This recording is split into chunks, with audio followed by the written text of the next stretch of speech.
Welcome to our February meeting with Dr. Boysen here.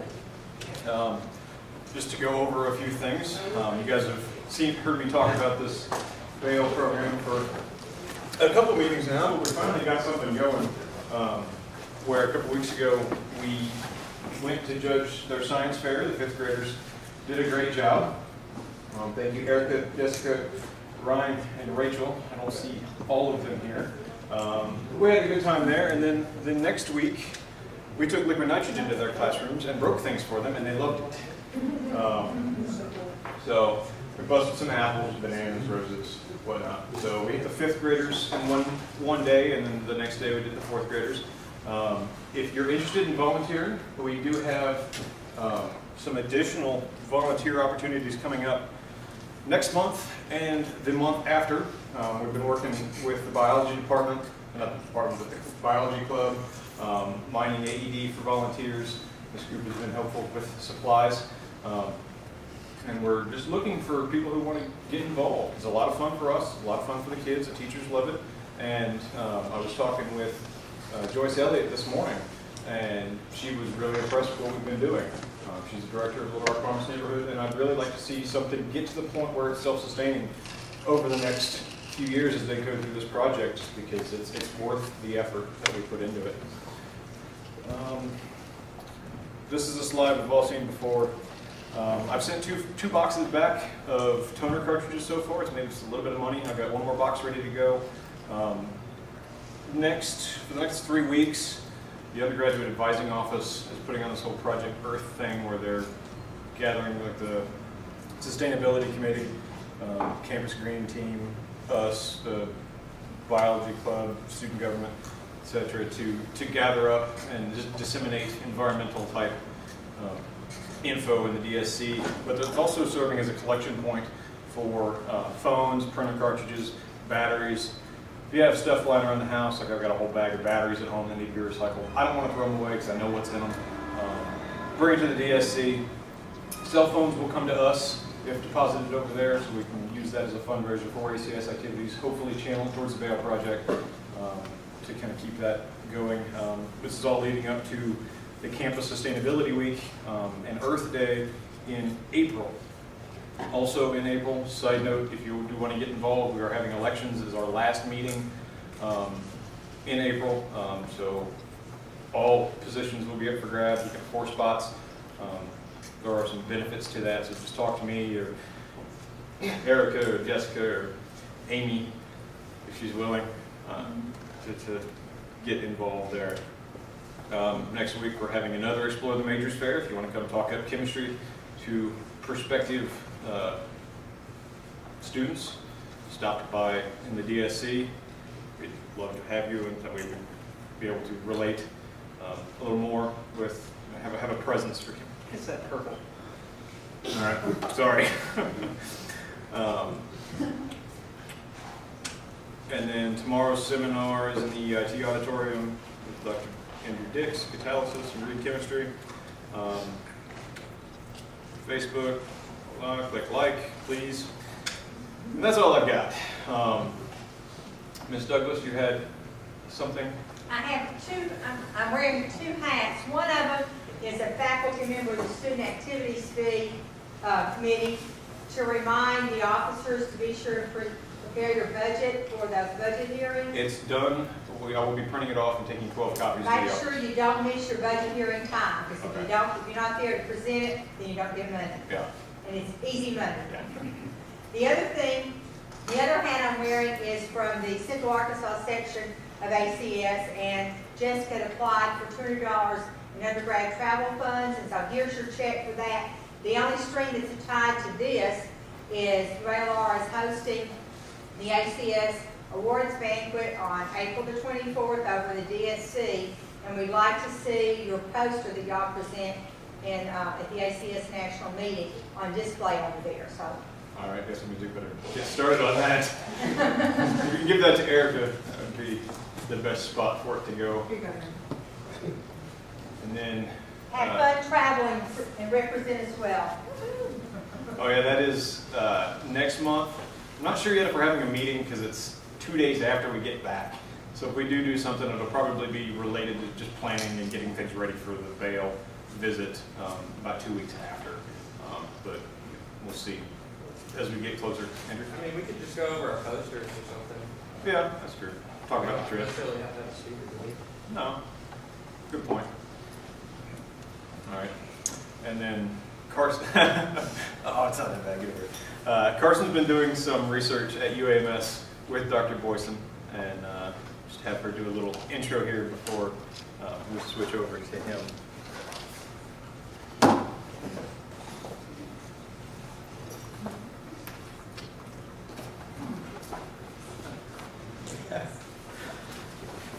Okay, talking with us today is Dr. Gunnar Boysen. He got his master's and his PhD at University of Kaiserslautern. Can't say that. That's fine. But he was an external student at the University of Minnesota Cancer Center. And he's currently assistant professor at the Department of Environmental and Occupational Health at UAMS, well, College of Public Health. And he's also our public relations chair for the Central Arkansas section of ACS. And but our main research, I don't know, it's mostly his, is he's interested in understanding the relationship between chemical exposures and your nutritional lifestyle habits. And he does this through a bunch of different analytical techniques like targeted and untargeted mass spec work. And he's going to talk to us about how all that comes together. So, Dr. Boysen, talk to us.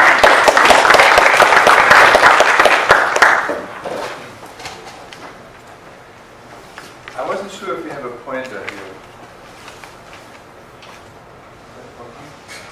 Yeah, thank you for having me here. I'm really excited to be here to see you guys because some people have ventured over to my lab and to my office, like Jessica Hartman, Keith Sowell, Nisi Carson. So they want to just get their hands wet. And I don't know, you guys have so nice lab, but for some reason I want to do something else with chemistry. And so when Jessica asked me if I could jump in to give this lecture today, I thought, okay, it's an undergrad chemistry department. What they are interested? So my life is split between 3 areas. First, I'm an analytical chemist. I'm a mass spectromist. I love cool instruments. They're expensive, but they're exciting. You can do all kinds of stuff with it.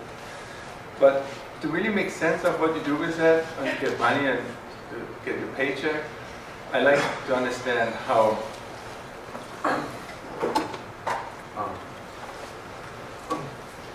the environment. I don't think that's pointed. Does anybody has a laser pointer? There should be one down there. I can just swing it with my high-tech laser pointer. So I'm actually interested in what causes individual susceptibility. Everybody knows there's Uncle Joe who smoked for 80 years and never get lung cancer.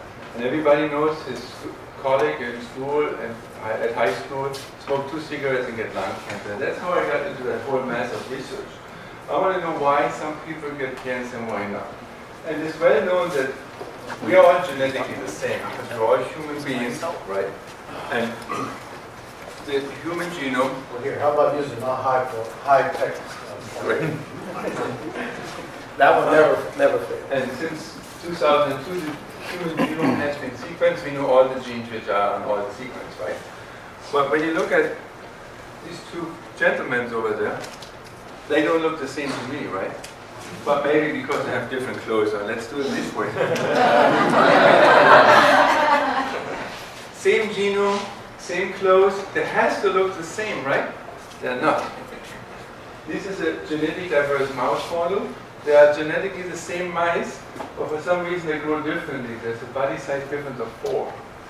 So something is on the genetic side which I really like to explore. Unfortunately, we will not use much analytical chemistry for that. The other area which I started actually my PhD work is environmental exposure, especially occupational exposure. It's well known when you live in a city. When you live in a city, you have certain risks for certain disease. When you live on the countryside, there are pesticides, the disease spectrum is different. And when you work in a certain factory, you're more likely to get one or the other cancer. So I'm actually coming from this environment exposure side. And I published quite a bit of papers there. That's kind of an exciting area to be. This is where mass spectroscopy really has moved forward, the whole field of exposure assessment. And most recently, and this is a project Keith so well worked on, and he don't even know how good he did when he did it. There's always this question in my household at the dinner table: should we eat ice cream or an apple for dessert? I like the ice cream. Who's with me? I also like the wine and the food. The other thing is, some people are out running and people think physical exercise is exciting. I like ice cream and TV and exercise. The problem here is, as you really know right away, this seems to be not easy problems. So the last 6 months or so, we really have came up with some analytic tools, and I'm not talking about them because we're going to write a patent or protect some intellectual property for them, that we can actually measure the nutritional effects in healthy humans. So when you guys come to my lab, I will tell you about a project on this, a project on this, a project on this, a project on this, and 1 hour on this. And so when you think that is some area where you would like to apply chemistry, I think it will be worth your time and my time to talk. Since I wasn't sure how much chemistry you do and how much biochemistry you do and how much biology you guys have, I decided to show you this slide. This is a cell basic model. I got it from the internet, mostly Wikipedia. And the key point is there's a membrane that separates different compartments. So we can do, we or the body can do different reactions in different sites. There's this big nucleus in the middle, which obviously has a cool molecule. And one of the students liked that a lot, he told me earlier. It's called DNA. Looks like this, it's much, much bigger. In the end of the day, it's just a big molecule, right? And you might, I think you, from basic biology, should know that DNA, the code is transcribed to RNA, and then the RNA is translated to certain proteins, which can have cool pictures. Proteins are just cool because they look cool when you animate them.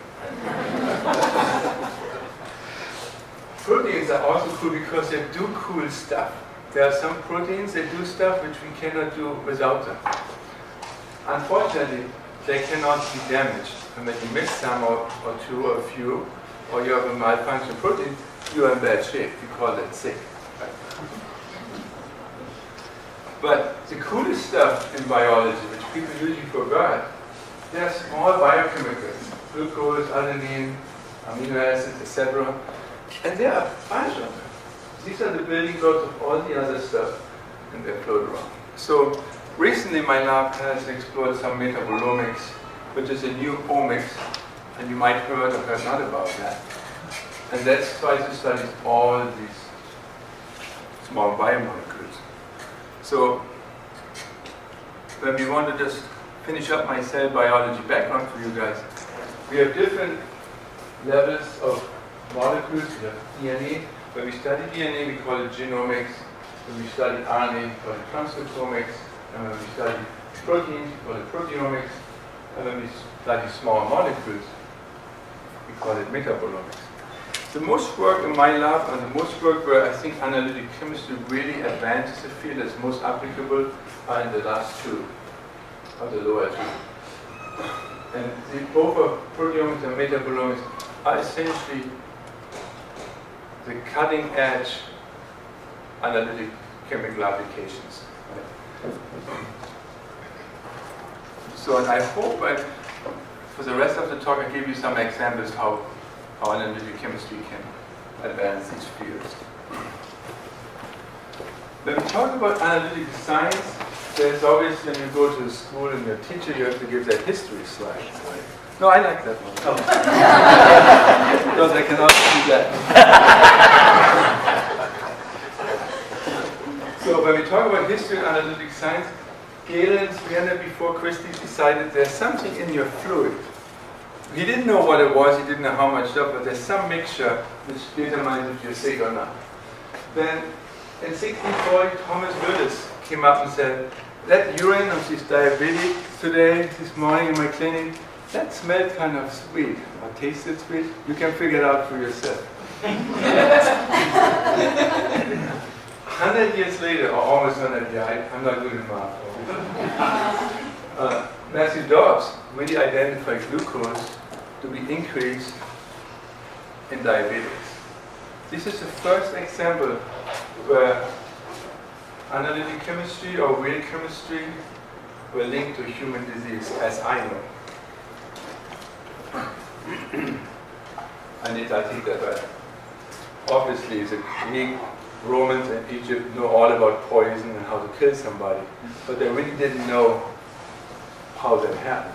So this is the first time where they linked chemical to a specific disease, which were not introduced by any means of poison.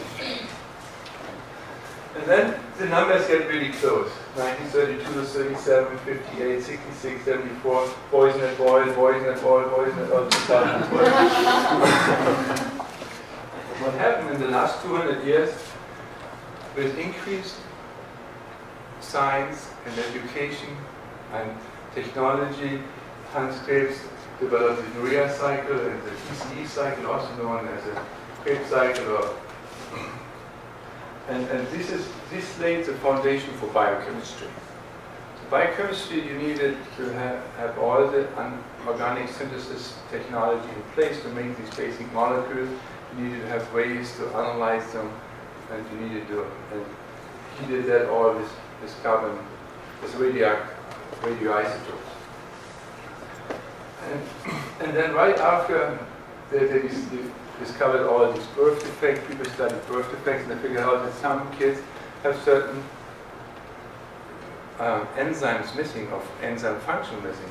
And so you get these amino acid defects. But not until fairly, I would not call it recently because it was before I was born. So long ago, a little long ago, there came GCMS and NMR.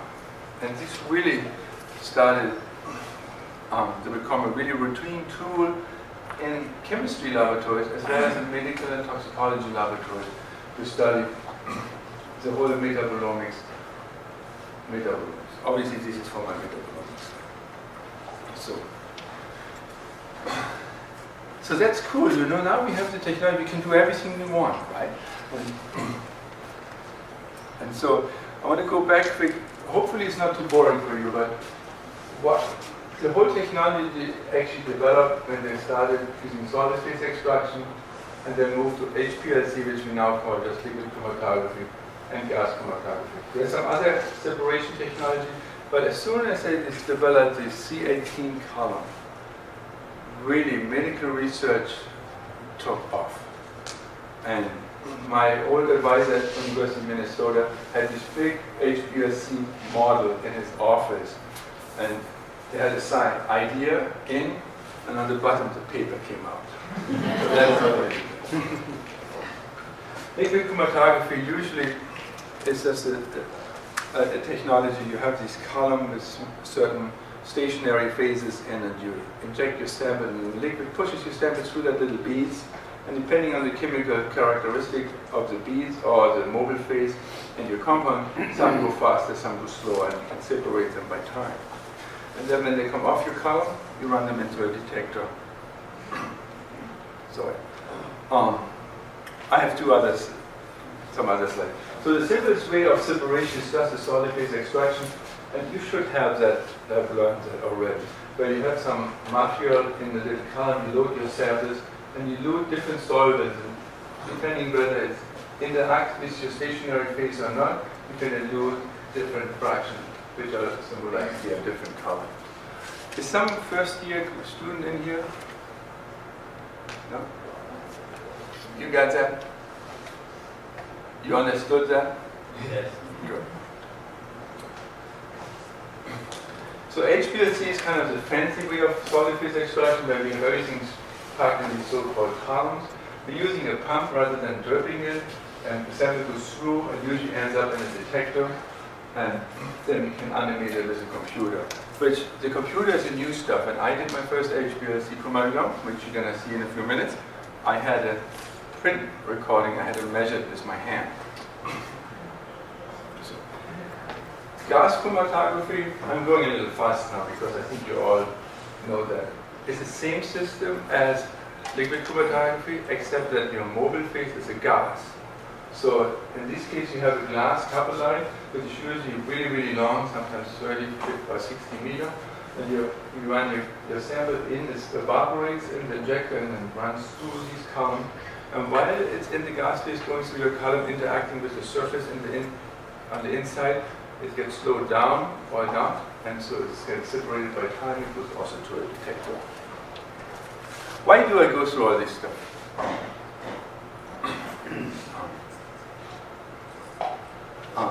Because I want to make sure you don't miss me later on. the most widely used detectors is UV. So UV is really good when you have a compound which absorbs UV. When you have a compound which doesn't absorb UV, you don't see this UV detector. The second most currently used in my laboratory is mass spectroscopy. Mass spectrometry is really cool. It's expensive, works well for any molecule which ionizes really well. The different ionization. Molecules you do not ionize, you don't see. So whenever you do an analytical tool, you need to think about your detection method and see that you have the right detection method for your molecule of interest, which in the biological field is really difficult because we have such a wide variety of compounds. So now this will be really simple. So when we run our sample into a detector and it's separated by time, we can plot the time and our response from our detector, with whatever detector that is, and you get this signal that goes up. Here when the compound comes up and it goes back down. We call this a peak. And I just want to make sure that you know what a peak is. Usually a peak, we can either use the peak height, and the peak height should be correlate with your concentration of your compound you inject on that GC or LC or whatever chromatography unit you use. Alternative to height, you can also use the peak area. So whether you use peak area or peak height is depending on you. Most people I know use peak area. And when you make different injection at different concentration, because the concentration versus the peak area response, you can get a calibration curve. And this is really, really nice because when you know that your sample has this response, then you can read this concentration. Right? So that's one-on-one chromatography. Right. So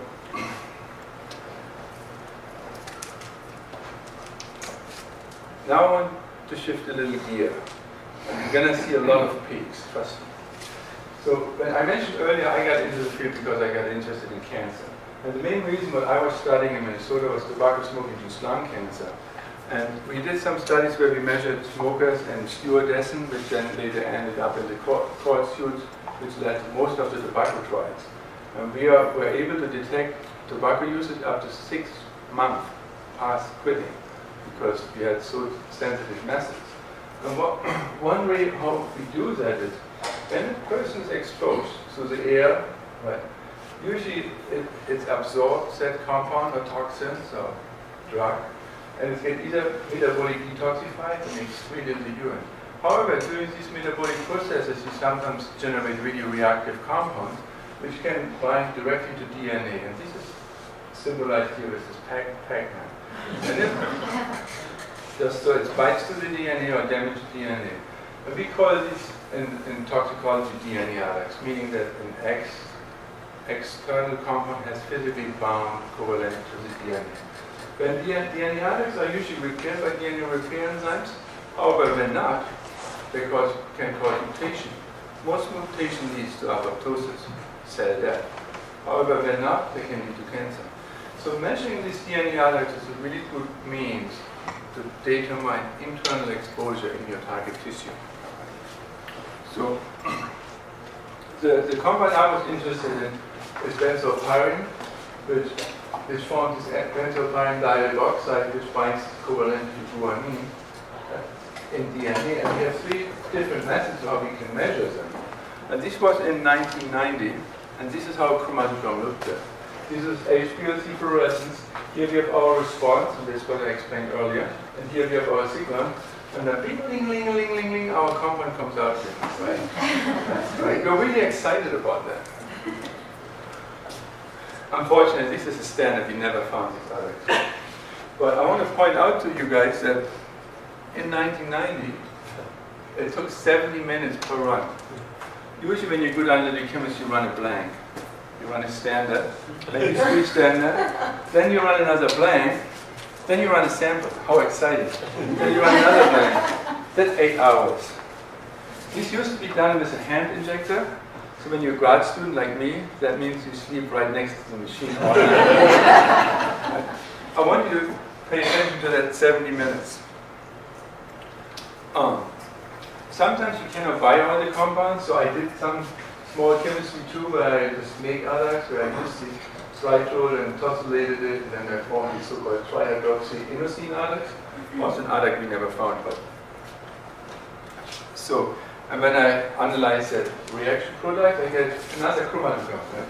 Response, and I get here my starting compound, deoxyinosine, and my 2 adducts. Really nice, really exciting. Man, 80 minutes.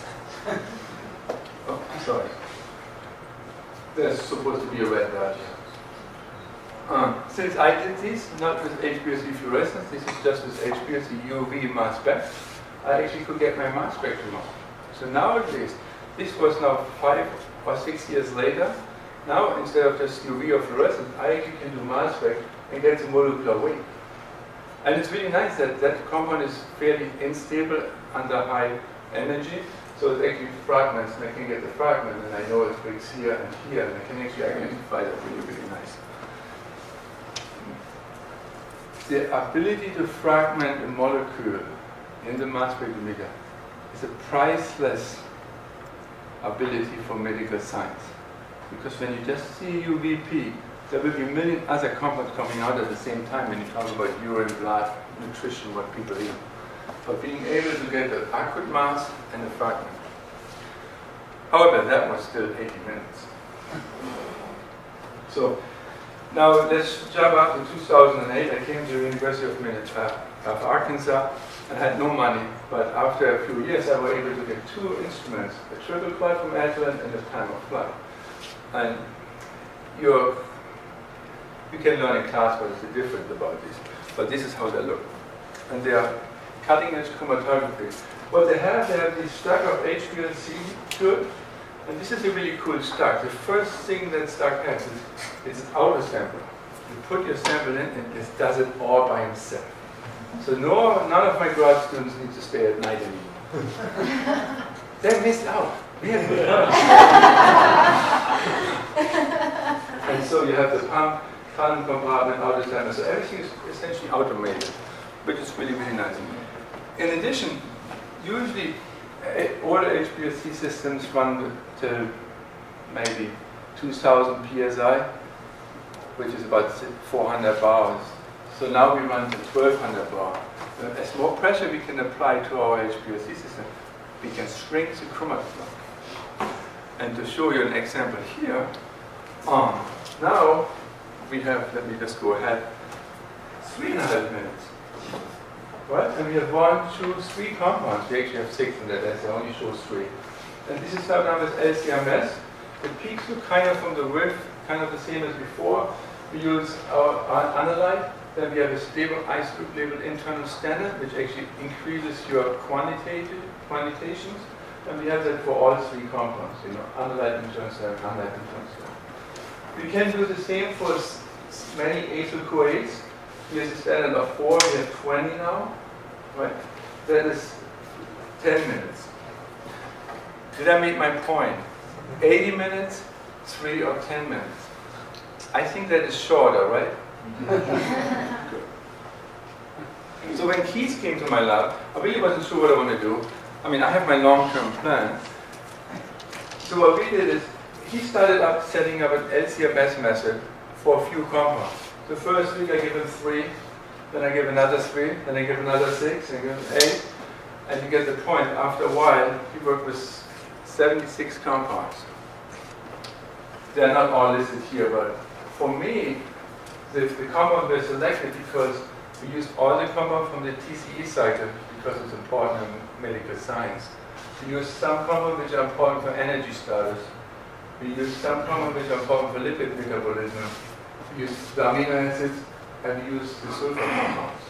Because our collaborator and our toxic models require to study these different parts of the biochemistry pathways. And just recently Keith didn't do the vitamin C. We have a new person who does that recently. And we are up to 168. And we do that all in 1 month. In 15 minutes.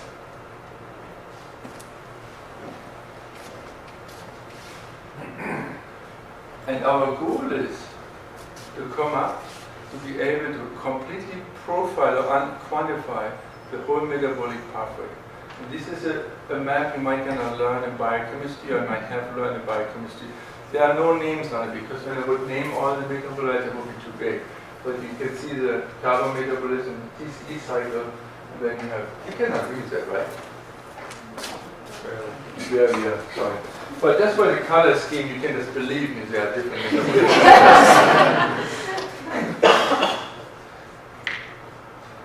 So as you notice, something changed in my chromosomes from the first I showed you where I see 1 peak, then I saw 3, then I saw 4, then I had that list of 68 or 78. Now I want to do 260. This is called so-called targeted metabolomic analysis, where you try to quantify as many compounds as you can in one sample. And this is essentially only doable due to recent technology advances in chromatography and detection, mainly in microscopy. And this is a big difference from what is maybe in your textbook, don't take me personally, but when the textbook is 10 years old, they might not cover that anymore, because that is just a recent development that we can use today. And why is that so important? Why do I want to study all of them? I mean, when I know there's a defect in that one disease, why don't I just look at that one metabolite? Because you never know, right?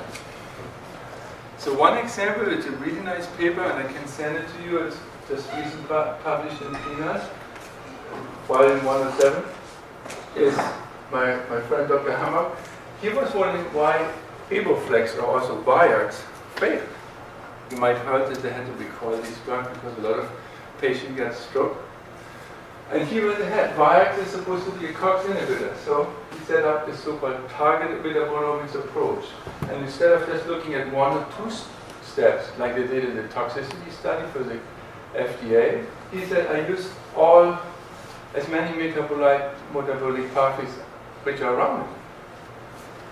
And he was lucky. Then he plots the control animals versus the treated animals and see what is the difference in the individual metabolites, right? He sees a 280-fold increase of these 180-20 metabolites, which the FDA did not notice because they did not look for this. Because the FDA decided the COX inhibitor, COX enzyme does these and these metabolites, therefore we look for these 6 compounds. Unfortunately, the 80-20 wasn't in there. So he went ahead and did a validation experiment where he studied the bleeding time of mice as a marker for clotting. So when you take a mice, you cut the tail, and you wait until it stops bleeding. As fast as it bleeds, as easier the blood clots. As long as it bleeds, as thinner the blood is. Right? When you have faster clotting time, you are at risk for stroke. And so the reduced clotting time means increase for heart attack. Right? And in the same animals, that ED20 is significantly upregulated. Right? So this is just one example how new analytic technology where you go for multiple comma at the same time to come to conclusions you before did not come to. Because they clearly showed that Vions blocks these steps. And now in metabolomic science, which is applied analytical chemistry, it's well established when you have a metabolic effect in any of these pathways. It's usually the substrate which accumulates. So the metabolites right before that defect. And that defect might be the enzyme itself, there might be a transcription factor to prevent that enzyme to be extracted, we don't know. But usually when there's a metabolic defect, the metabolite before shoots up.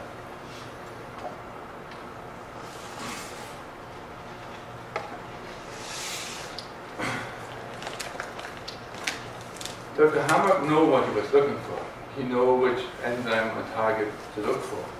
We did a similar study in cystic fibrosis where we did not know what to look for. We know something is different between the children who have cystic fibrosis or not. So the idea was maybe we can find out which metabolic processes are disturbed. So we did a so-called untargeted metabolomics approach. And when you run your sample into the mass spec and you look for everything and have them look for everything, you get a mountain of features. The whole data set has 40,000 features, and each feature represents a certain peak with a certain mass and a certain retention time. 40,000 individual peaks are a lot to look at, especially when you have to measure them by hand like I used to. So these cannot be done anymore by hand. So you have to make friends with biostatisticians. Whenever you have to take biostatistics class, go and embrace it. Go through it. That's your best class you can ever take in life. I didn't. So I rely on my biostatistician friend. And he comes back with this slide. How nice that looks, right? I'm not sure, I hope you can see the dots in here. Right. So we see three groups. We see a control group, and we see a cystic fibrosis group over here. So what we know is, this is the principal component analysis, that as more we go to this side, as more we have cystic fibrosis. And then we have the other group, which is right in the middle, which goes down. So when we go, more we go down, as more we have inflammation, because this is a group with inflammation, and this is a group without inflammation. This is awesome. Any clinician likes that. We have kids that are 2 or 3 years old, they cannot speak. We know they have respiratory disease. What we did in this study, we just take a lavage of the lung. We shoot it in the machine. After 12 minutes, we can tell them cystic fibrosis with or without inflammation. We actually also know if they have asthma, or we know they have just a common cold. 12 minutes, really nice. Never get approved by FDA. Will never be a clinical approved. You know why? We have 40,000 features in our data set. We measure about 5,000%. We go through this biostatistician friend who tells us our patient is here or here or here. And we cannot use these data. Why not? There's a new concept in analytic chemistry and analytic science.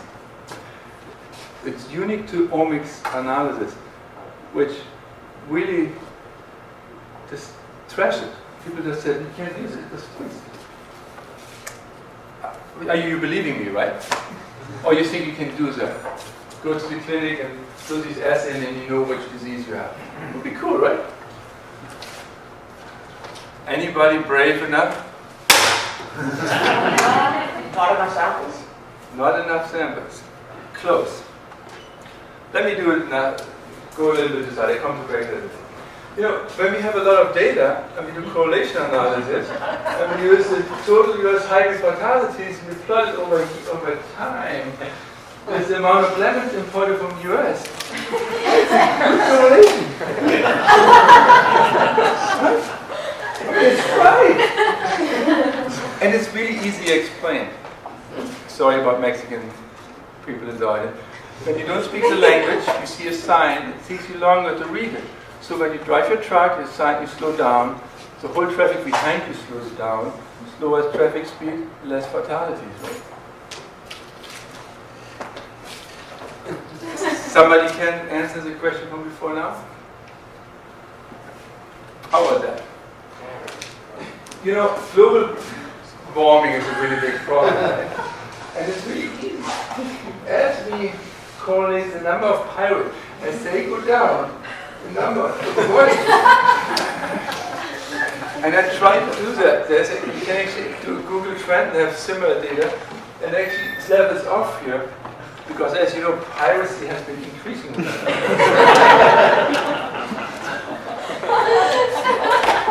This is nothing to laugh about. This is important why analytical chemistry it fails. Yeah, artisans can use that. I think I have the answer on that. Yeah, I do. Correlation doesn't cause out. So the thing, when we go back to our cystic fibrosis, when we have so many features and we can do the grouping, it looks nice, but we don't know if any of the features is not randomly selected, because the statistic methods always try to find a difference. And you can do that really simple. When you have 100 features and you set your p-value to 0.05, that means 5 features are randomly found. That means when you have 100 features, you need 6 features to know that one out of the 6 is really different. When you have 40,000 features, you need about 2,003 features to know that one is significant. Okay? It's called false discovery. You buy a statistician, talks your ear off about it. And the funny thing is, they have no solution. So, what we now did for that cystic fibrosis study, so this is just to wake you up before we go home, is we looked at the data and we found out that it seems that this set of features looks like amino acids. And I know that because I work with all these compounds. Right? So what we did is we set up a method, which is 4 minutes now, to look for 20 amino acids and 60 more. Right? But I only show 20 because we have a little small screen. Right? And we went ahead and reanalyzed our samples. And what we found out is, when we look at these 11 amino acids, the blue is our group of high inflammation, and we really could establish that these 11 amino acids are significantly upregulated in all the patients with high inflammation. And this is a crucial validation experiment for my whole study. Right. Chris, how much longer do I have? We have room to 1:30. Oh, great. Oh, wow. I was speaking a little fast. I thought I should be that. So let's recapture that. The analytical chemistry in medical field has advanced from the 50s, 60s, 70s drastically. But especially in the last 10 years, really have moved from individual analysis to complex mixtures. People in the air pollution field do that for a long time, but especially in medical science, that has really taken off the last 5 to 10 years. When people talk about these complex data sets looking for as much stuff as they can, and they get all these nice principal component analysis data, but none of the study is good when you don't have a validation set. Validation is a key point for analytical chemistry. That's also one reason why metabolomics is a little slower to get off the track, because metabolomics people have learned from the genomics and proteomics failures, and they're spending much more time on validation. When you go back and read that paper from Dr. Hammer, there are like 10 other experiments they did to really show that in that one pathway which is blocked, but I didn't. So, I mentioned on the side kind of, I'm not a proteomics guy, but proteins are important too. Like they come from the bottom, they come from the side, they're everywhere, right? So, proteins have the advantage that for mass spec,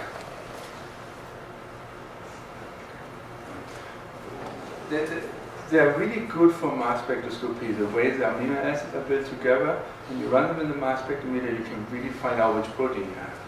So I wanted to do that too because I'm a young scientist, so I need to do everything at once. Right? So our interest was, I was interested in this epoxybutane because it's a toxin I'm studying in my occupational exposure studies. And we have this data that shows that for some reason the dose because those responses are not linear, and there's some potential of inhibition of the protein. So I asked a simple question. This is one of the greatest experiments I ever did because it worked out really quickly. I took my P450 in vitro, I reacted this is my compound, and I want to see whether it binds. That was a simple question. Does my evoxer bind to that protein? So I did the reaction overnight. I did a small cleanup with a step tip, which is nothing else than a solid phase extraction in small, right? Then I went to the proteomics facility and they did a trypsin digest, and I explained it in a minute. They clean it up and they run it. They take them overnight. So 1 day, 2 days, 3 days, they called me up, I can look at my data. That's why I liked it, because it was really fast. So let me step back. A trypsin digest, you might know or not know, is when you have your protein, you add the enzyme trypsin to it, it cuts all the the peptide bonds, and you get a variety of different peptides, right? And then you run it into your mass spectrometer, and the mass spectrometer tells you the sequence and the mass of all these peptides, and then you can identify the protein. And you see that in a minute. So when we look at our mass spectrometer, we see here one of the peptide masses, and we know that because we know which protein we use.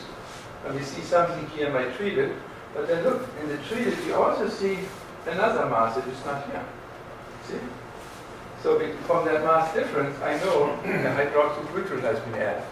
So I know that in this treatment we had, my compound actually had bound to that specific peptide with that specific mass. Then when you have it in the mass spectrometer, you can break it apart along the amino acid chain, and you get all these V and Y fragments, right? And you can look that up on Wikipedia. But the bottom line, what you need to take home from this is that on the top we have our control. So this is this peptide. We know that from the mass. This is our fragments, and this is our peptide with the hydroxybutyryl group on it, right? And we know it's right over here. That's really because we can count 1, 2, 3, and then the next one are all high. You see how they shifted over. Right? So we know at least on this side of the peptide. And when we look at the other fragments, we can do the same. And the shift is over here. We see that only this side is shifted. Right?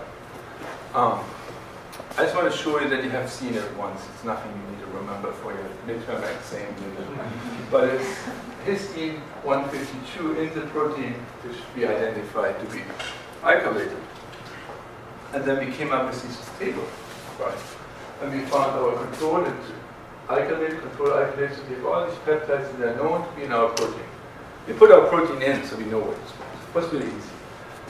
So this was day 2. So I reacted it, they did the analysis, they gave me this table. On the way back from the proteomics lab, I had to go to the structural biology lab because it's just like the same hallway. And what they did is, they took that information and made me a cool picture. Isn't that nice? That's awesome. These structural biologists, people, they don't know anything about mass spec or small molecules, but they know everything about structure. And they're just awesome. Not only they could show me where my ADACs are, my alkylated site, they could tell me the green thing is the active site body. Huh? You know that. Here, that's 71. There is a flap which opens and closes during reaction. By putting that alkylation in that flap, that will not flap anymore. So that suggests that this alkylation site will alter the enzyme activities. These two bindings are right in the middle of the active site. In the back, here usually is where NADPH feeds in some electron, and it's most likely that it also could alter enzyme activity. So that was a 3D experiment with really nice data. Why 2E1? I studied these small olefins, and they're mainly metabolic activated by 2E1. And from our human data and animal studies where we do exposure assessment and metabolic activation studies, we saw that 2E1 is the main enzyme responsible, and that's where the activity actually changed. So somehow when I put another slide in, so that was a 3D experiment, right? And whenever you have an experiment which is successful in 3 days, that's the only thing in your life. don't ever think that happens again. The other experiments I have done, which was really quick, we did 300 samples in 3 hours. That was great too. I worked, the person came in my lab, we set it up, and he was done. So I was just measuring heavy water in his tissue samples, but I don't think that I will ever get an experiment which is done in less than 4 weeks or 8 weeks, or 2 years. So then, I don't have a slide on it, and I don't know why I have to apologize. So then the next question is, does this modification actually reduce activity? And Jessica Hartman has been working with me and Paul Miller, as well as a bunch of undergrads at UNC have done that. They showed when you have these epoxide in presence of 2E1, the activity is significantly reduced, and it's a protein inhibitor. Do you know the order of which they go on? I mean, like, you obviously put in a lot more of the oxide, but, you know, where's the first site of reaction? We did not do that study. I mean, if somebody's interested to find that out, that's a really nice question. And I found this picture on the web. I think it's a cool thing about cells. So in medical science, we're essentially always interested about the cell, the outside membrane, the inside membrane, and what is between the cells. Right. And I take any question.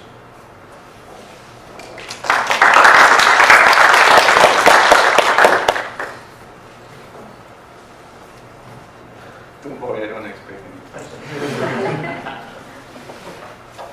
Unfortunately, our analytical instructors could not be here today for labs and other reasons, but I'm sure they would have really enjoyed this. I'll show them the video and let them email you questions.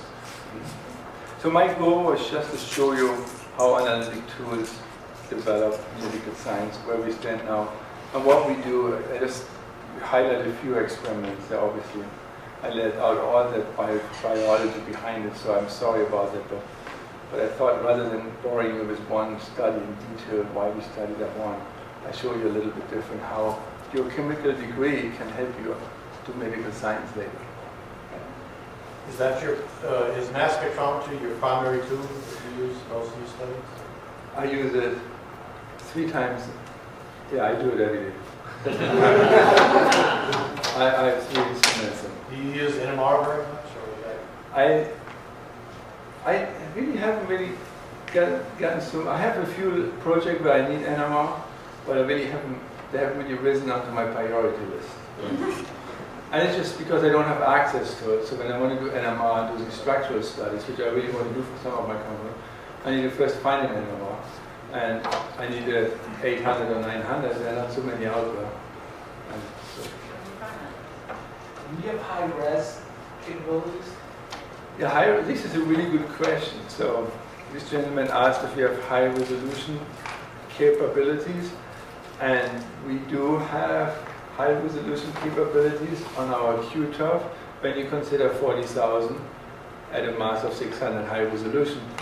Nowadays people think anything over 100,000 is high resolution. 10 years ago, 40,000 resolution was great. So resolution is how many peaks you can put in between 1 unit, to make it simple. And so I have 40,000 on my TOF. Is that enough for you? So the triple quadrupoles and ion traps usually have 1 mass unit, but there's a 40,000 people. Do you have a Q trap? Is that what you said? No, I have a triple quad and a QTOF. I know you guys have a Q trap. Yeah, we have a Q trap at our lab. And I have some needs for that. So I've been at UNC running a lab. I used to run the mass spec lab there. We had like 8 instruments and then a few older ones on the side to teach students. And I could do anything I wanted as long as it's soluble. And I work with gases. I can never measure gas. So it's kind of, you really have to pick your detector on your platform what you want to measure. And so the ion trap is really good. I have some projects where I have, when I do MS, I get the same fragment. So I really need MS to the 3, which I can't do right now. So, somewhere he has my email when you want to try to contact me. My response time is Longer than 80 minutes, right? I usually respond in the evening. When I don't respond within 24 hours, it's pretty much lost. You have to resend it. I mean, I'm just honest. So. Well, if you wanted to use like QTrack, we'll give you our information for that. Thank you, Dr.